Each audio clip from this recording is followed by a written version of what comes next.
Combat is at the heart of D&D and no doubt one of the most fleshed out parts of the game. With that said, it can still be one of the most difficult parts of the game to run as the DM. So, how does one run combat and how do we do it well? Let's talk about it.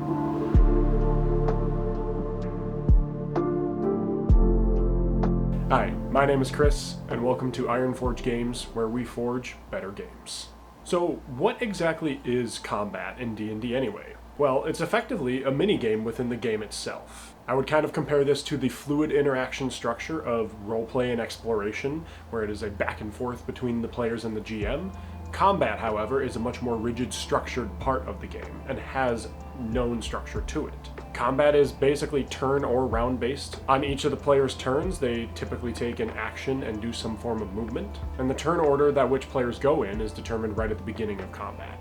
The 2024 Player's Handbook for Dungeons & Dragons has a step-by-step process for how to run combat and how it starts. The first step of combat is that of establishing positions. This is typically based on where everyone was prior to a combat being initiated. The second step, once everyone's position has been established, is to roll for initiative. This effectively determines the order in which characters and players and monsters will take their turns. And the final step is everyone simply takes their turns and we go through every single round. Every turn is generally broken down into a player's action and movement and how they split that up in their turn. Combat only starts when you, the Dungeon Master, say it does, and you call for an initiative roll. This power is in your hands as the DM and not the players, and that is important to remember, as some players may call for drawing their sword and stabbing the dragon in the face. Well, we're not in combat until the Dungeon Master says, and if the player is inciting an action that would be considered violent or hostile, that would allow for the GM to say, okay, we are going to roll for initiative and then determine that outcome. Monty from the Dungeon Dudes YouTube channel says that whenever a declaration of hostile intent is declared, that is when initiative should be called for. Just because a player says they draw their sword and stab the first thing in front of them does not mean they get a free action. But once there has been an inciting incident of violence or hostility, whether it be from the players or the monster side of things, that is when initiative can be rolled.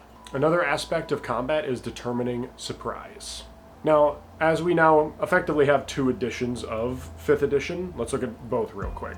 2014's version of Surprise was primarily based upon a character's passive perception score being compared to that of a character's stealth check. If the character's stealth check surpassed the passive perception of the character they were trying to ambush, that character would become surprised. Generally, if the side that is attempting to ambush succeeds their stealth versus the passive perception of those they are ambushing, they gain a surprise round, and those they are ambushing are surprised. If some creatures were able to notice the ambushers, then they are not surprised and can act normally in the surprise round. The 2014 rules are, like I said, different from the 2024 rules. The 2024 rules have more or less streamlined how surprise works. Simply put, if a creature is surprised by another creature, they have disadvantage on their initiative rolls, thus making it more likely that they will go later in the initiative turn.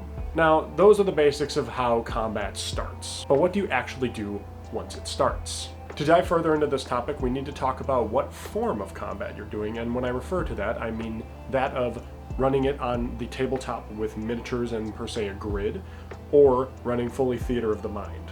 Both have their advantages and disadvantages. When it comes to tabletop, you're using miniatures, grid or hex maps to measure distance. Terrain or other visual aids typically can come out as well, but they don't have to.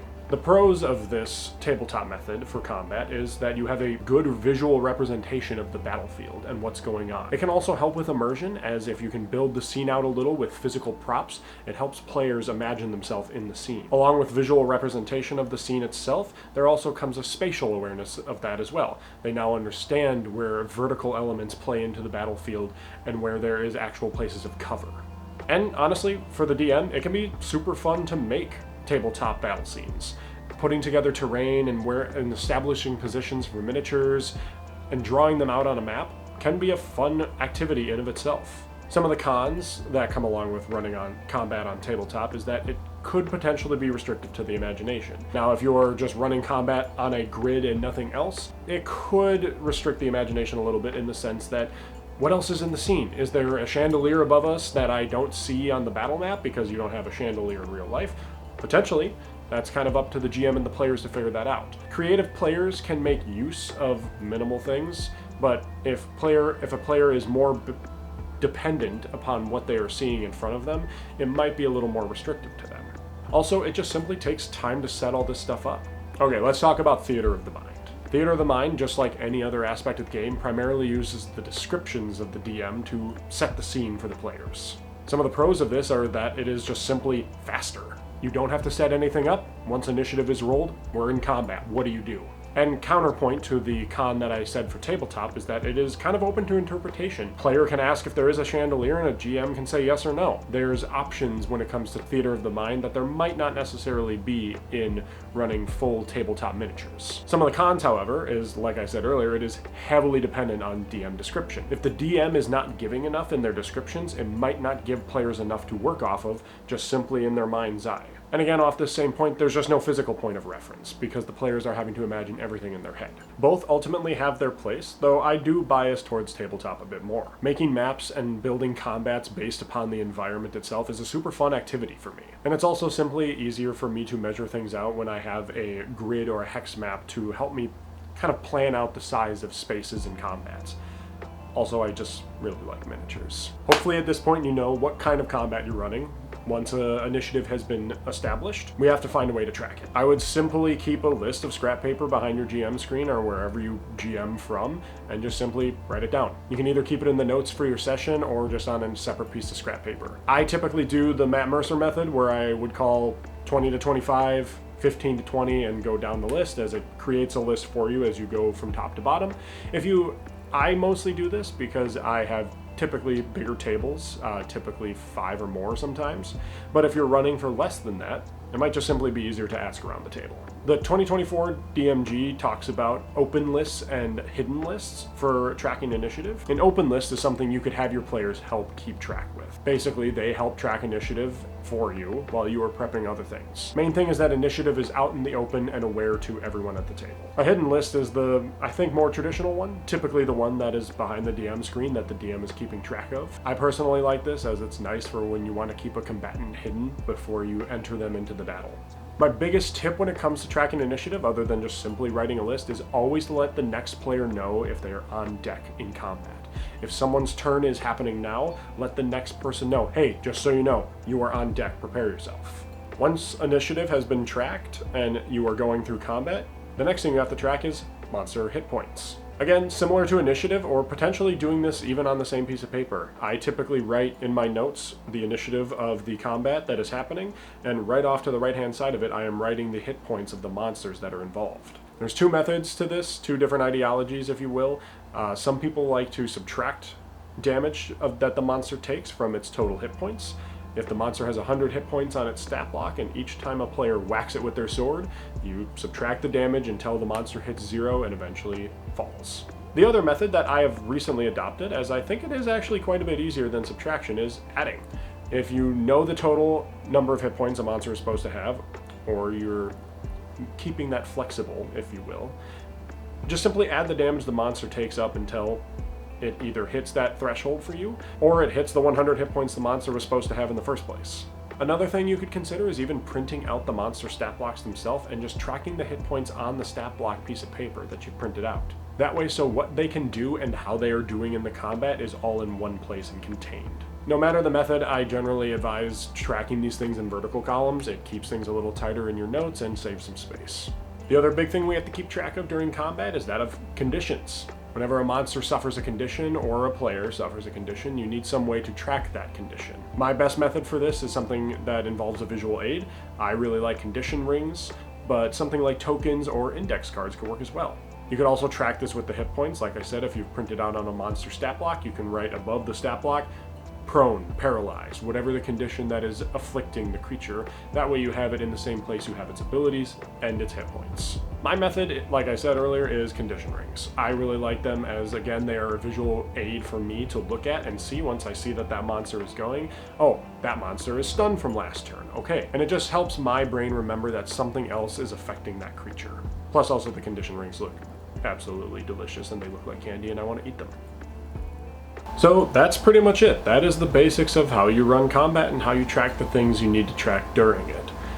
But how do we create fun and engaging combats? Though it really deserves a whole video on its own, we're going to touch on the few basics that you can consider every time you go into designing a combat. First, when designing a combat, you want to think about the difficulty of the combat encounter itself. For this, I would definitely utilize pages 114 and 115 in the 2024 Dungeon Master's Guide. There, it has steps to help you determine the difficulty of a combat encounter and how to allocate the number of monsters using XP for it. When you're looking at these charts and figuring out how much XP you have to allocate for a combat encounter, there are some questions you should ask yourself though. The first question being, how difficult should this combat encounter be? Has this been a built-up big bad evil guy for the entire campaign? Then it needs to probably be tough. Or is it simply an encounter that's introducing a new faction into your campaign? On top of the difficulty itself and how difficult should it be, what is the purpose of this encounter as well? Is it simply to tax the PC's resources? Put pressure on them or urgency? Or is it a thematic encounter that's more there to reinforce the tone of your campaign? Once you've determined the difficulty of an encounter and how difficult it should be and its purpose, you want to think about the environment of the encounter itself. How can the environment either help or hinder the PCs or the monsters in the combat? Is there a neutral trap or feature that can be interacted with by both sides of the combat? Say a ballista or a cannon that can both be utilized by the bad guys, but also be taken over by the PCs and have them use it. Are there also any hazards on the battlefield? How do hazards affect the battlefield? Is there poisonous gas? Is there a lightly obscured area that creates issues with sight? You also want to think about elevation. Where are the areas of high ground that could be useful to either sides of the combat? And where are the areas of cover? Difficult terrain as well is something important to think about. Where does the terrain encourage the PCs and the enemies to move on the battlefield? I like to put difficult terrain where it would typically be easiest to move on the battlefield, so that way it encourages other types of movement around it. As per the Dungeon Master's Guide on page 114, keep in mind how these factors may affect the difficulty of your encounter, especially if some of the monsters have starting advantages with some of these features. The next thing you want to think about is the objective. Let the goal that the PCs are trying to achieve help build the foundations of the fight. What are the PCs ultimately trying to do and get out of this fight? Are they trying to save villagers from attackers, being on the defensive? Or is it a random encounter in the woods? Or simply to get to the next room in the dungeon? Trying to hunt down and take out the goblin boss? Or escape in an enemy's fortress? Keep in mind the different objectives that players have when they go into a fight. What are they trying to achieve? Another thing to think about is the narrative of the combat itself. Now this is related to objective and mostly focus on the characters, but can also be focused on the villains as well. How do the PCs feel about who they are fighting in this combat? Is it a long-standing rivalry that they've had since the beginning of the campaign? Or is it just another day on the job as an adventurer? And I'm not just talking about overarching story. Now, of course, that does matter. That's more so related to objective. What are the PCs trying to do? Narrative is more so the flavor of combat while you are describing it. How do the villains fight? How do they swing their vile sword of wretched necrotic energy? What are those villains trying to accomplish, and what are they willing to die for? Or not willing to die for? Again, describe the fight. That helps the narrative of it flow and make players feel more immersed in it. Build off of your players' actions by asking them how their strike looks when they attack the enemy successfully. Ask them how their spell that they've cast for the first time looks, especially if it's a spell or feature that they have never used before. This is the perfect time for that classic DM advice of yes-anding what the player says when they swing with their new sword or cast their new spell, as you as the DM can yes-and to elevate it to an epicness to help match the fight. Show that their new holy righteous weapon is truly that, an artifact of righteousness.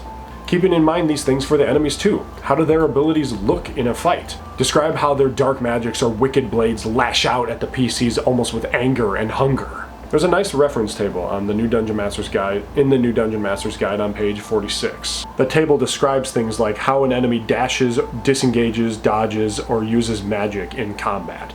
You can use this small table to help fuel your own descriptions. Combat has undoubtedly a lot of things to, one, keep track of, but also to consider when you're building out these encounters. Take a deep breath and just have fun with it. You're only going to get better at running combat the more times you run it. Just like the game itself, you need to run it more to get better at it. And as time goes on, as you run more D&D, you're going to be running more combat, and it will naturally come to you easier. I hope today's video on the combat pillar play for D&D was helpful for you, and has you ready to run some freaking awesome combat. Please leave any comments, ideas, or feedback in the comments down below, and share what was most helpful from this video or your own tips on how to run combat. And I will see you guys next time on Ironforge Games.